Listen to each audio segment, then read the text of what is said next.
Back in 2016, a picture of a Nigerian toddler went viral throughout the world. In this picture, he could be seen naked, with his bones visible due to malnutrition and extreme starvation. A woman could be seen giving him water while the boy stood to drink a few drops. This picture shocked the entire world. It turned out that in the region of Nigeria where the boy lived, people feared some children were witches. Due to this, they were abandoned and left under God's mercy. Since they were toddlers, little could they fight the harsh realities of life and die. They struggled to get food and water, descending into a slow and painful death. This little boy was also deemed a witch and abandoned by his family. He roamed the streets looking for food and water, but nobody cared. It's just a part of the tradition to never be bothered by children deemed witches. That's when a charity worker named Anya Ringren saw the boy. She instantly fed him and offered him water, and after that moment, the boy's life changed forever. But where is this boy today, after 7 years? What happened to him and the lady who saved him? Welcome to a new episode of Black Africa Diary, a channel where we talk about Black African history, culture, arts, and civilization. It's a place where you will see the real picture of Black Africa, its stories, and the events defining it. In this episode, we will tell you about the little boy whose picture went viral and where he is now. Let's get started.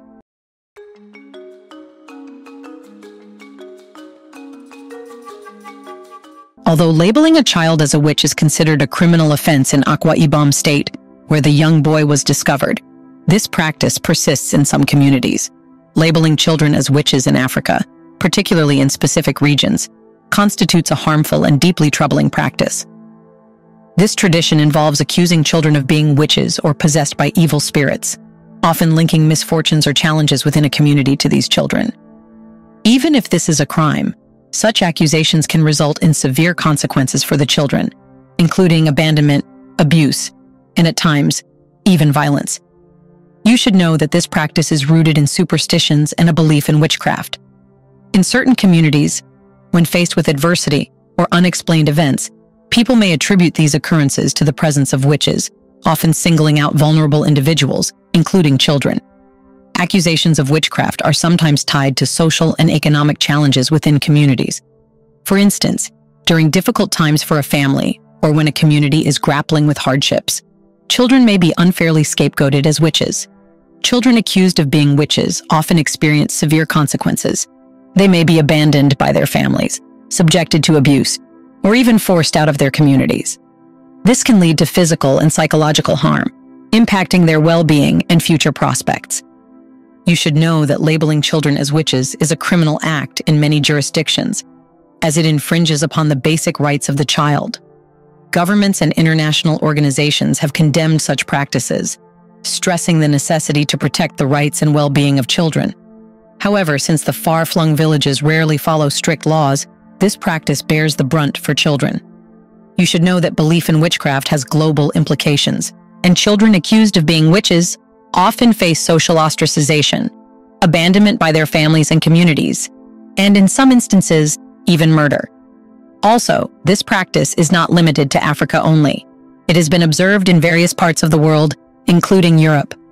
The specific cultural and historical contexts may vary, but accusations of witchcraft against children have occurred globally.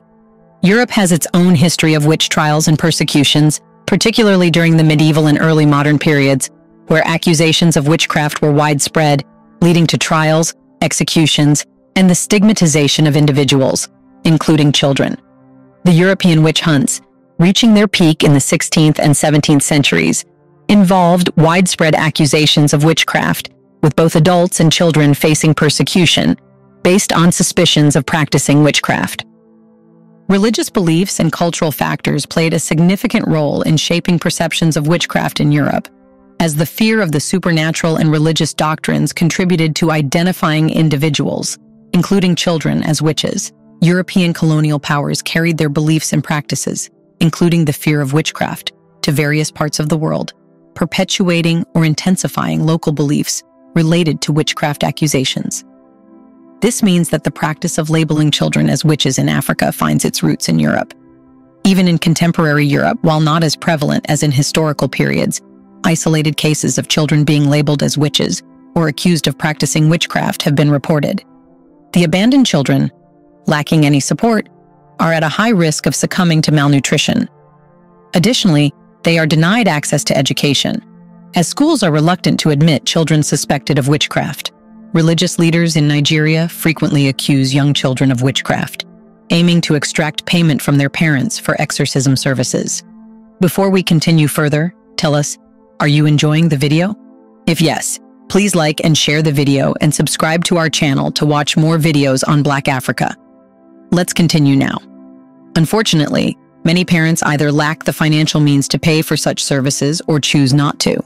Consequently, they have to abandon their children to avoid being associated with accusations of witchcraft.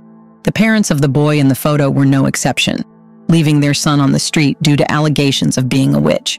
The skinny boy, deprived of food and water, was on the brink of starvation, reportedly protecting himself for about 8 months by scavenging for scraps and food in the garbage. Despite his dire situation, passers-by ignored the child until Anya Ringren, a Danish volunteer from an aid organization, noticed him on a dusty road. Ringren immediately stopped her car, provided the child with water, and took him to the nearest hospital for treatment. The boy required medical attention for gastric parasites, red blood cell deficiencies necessitating blood transfusions, and various other health issues. Following the rescue, Anya shared a video to shed light on the troubling issue of child witches and to raise funds for the boy's medical needs.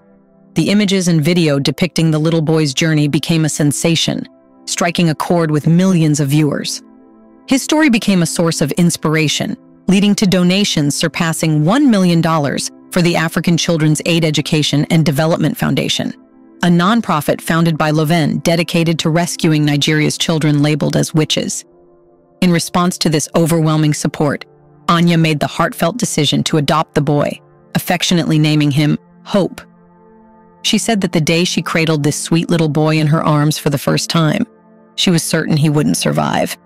Every breath he took was a struggle, and she couldn't bear the thought of him passing away without a name, without dignity, so she named him Hope. After 2 months into his treatment, Hope underwent a phenomenal recovery, reclaiming strength, joy, and the ability to engage with other children. Anya embraced the role of his mother in the family-style orphanage, where he not only thrived but also began attending school a year later, marking a complete transformation from the frail child discovered on the roadside. Since 2016, he has resided in an orphanage established by Anya and her husband in southeastern Nigeria, catering to children abandoned due to superstitions. The orphanage prioritizes a nurturing and supportive atmosphere, treating each child as if they were their own.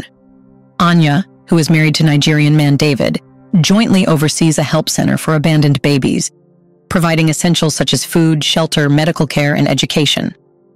Their biological child, David Jr., shares a special connection with Hope, having lived alongside the orphaned children since birth. Anya's commitment to establishing a nurturing and supportive environment in the orphanage she founded, particularly for children abandoned due to superstitions, is commendable. The focus on treating each child as if they were part of the family reflects a sincere dedication to providing more than just the basics like food and shelter. It's about offering the love and care essential for holistic development. The addition of Hope into Anya's family, alongside her husband and their biological child, David Jr., adds another layer of depth to this story. It serves as a beautiful example of breaking down barriers and fostering connections beyond traditional boundaries. The fact that Hope not only recovered physically but also started attending school underscores the transformative power of love and care in a child's life. Furthermore, Anya and her husband's ongoing efforts to extend support through a help center for abandoned babies underscore a sustained commitment to making a lasting impact on the lives of vulnerable children in Nigeria. The ripple effect of their actions is evident in Hope's extraordinary transformation and the broader community they serve. Today, Hope has transformed into a sweet boy who goes to school and is a testimony of courage and resilience. He fought for his life, and in a fortunate turn of events, he was rescued, which saved his life. Today, he is extremely different from the frail boy he once was. Wearing a three-piece suit, he is now a gentleman who has a bright future waiting for him. Do you know about the tradition where children are deemed witches? Have you seen Hope's picture back in 2016 when it went viral? Let us know your thoughts on the culture of labeling children as witches.